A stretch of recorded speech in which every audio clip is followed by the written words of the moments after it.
Um, this is kind of off of this last idea of the roots of evangelicalism, with the best of, again, like good intentions and some good impact as well. Also, just like every other movement, kind of losing its way.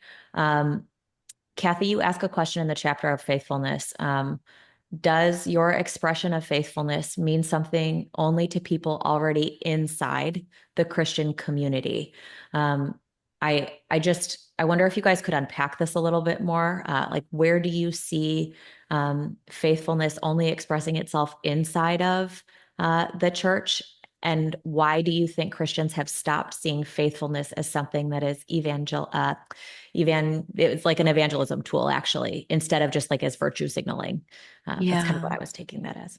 Yeah. Well, and I think it's tricky because I think within evangelical spaces, the idea of uh, evangelizing is still very much of what you're saying, Hmm. right? Say these things and then make this invitation and make sure the person prays this prayer and confesses their sin.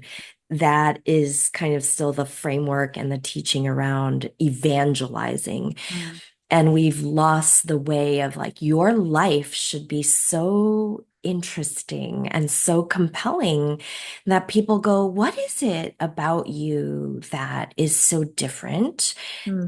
that makes me want to ask questions about what you believe and what you why you live the way you do? And I think that is the root of what I was writing there, is that going to church every Sunday the way my family did years ago only makes sense in the context of church.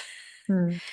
For our neighbors who weren't going to church, that was not a signal of us being more loving or kind or generous.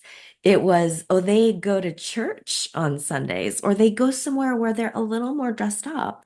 So clearly their kids are not involved with like travel sports, right? So I think that we kind of lose the way. And uh and that practice doesn't make sense, Hmm. right? You and I used to go to the same church together years ago, and there would be like Wednesday night, like there were meetings, worship practice, community dinner, and that was one of the few times where we felt like as a family we could just kind of go, and then Hmm. everybody in the building could scatter and do the things that they wanted to do. Um, but it was one of the few times where I think our kids felt like they could bring their friends. Hmm. And it wasn't really on Sundays they felt like they could bring their friends. It was that Wednesday night where it was like they could eat and run around and play, or, there'd be a little bit of a lesson. And I think that made me think a lot about Hmm.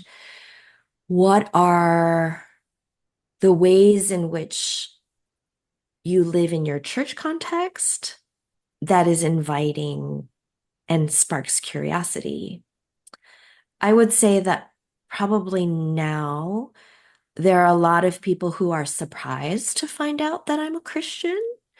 Um, Why? Surprise, why? why? Because, well, one, I'm a yoga teacher, so there's a lot of surprise in that space that I am a Christian.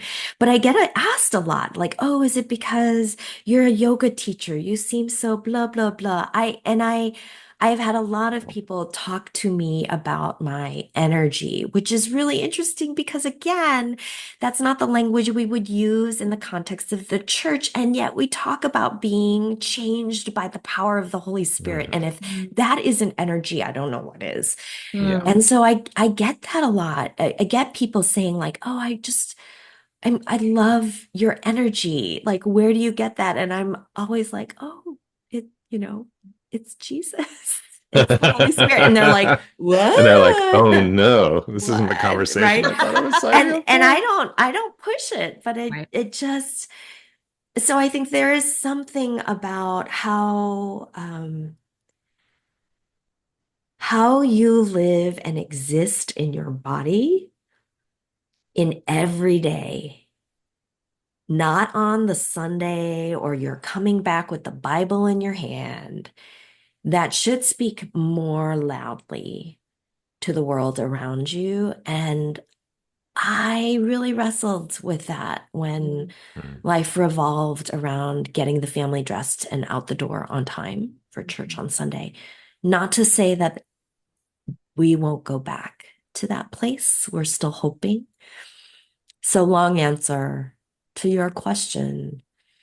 If our neighbors are not asking what is different about you and your family, outside of the fact that you're rushing out of the house every Sunday, then I think that there is something missing Mm.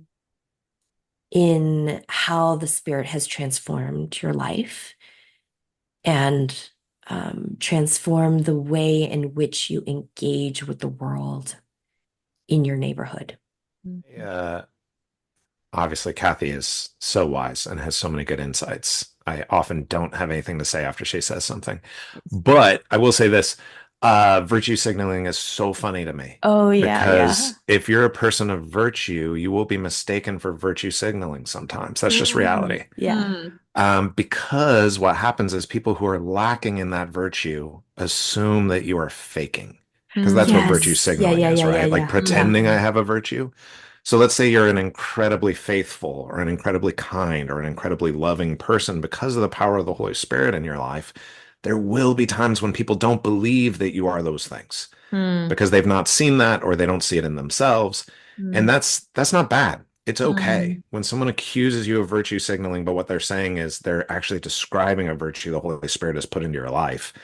That just means that they need some faithfulness in their life. They need you to Mm. continue in relationship. Let them see that this is a real thing that's Mm. actually in you or your family or your community's life, right? Mm. And I hope that's true of churches. In your church community, there should be people who don't believe the good intentions and the good, beautiful things that your community is bringing into the wider Yeah. community, right? Mm. And that's good. That's good. That means you're on track. So keep doing the things you're doing and Mm. continue to be present in those people's lives.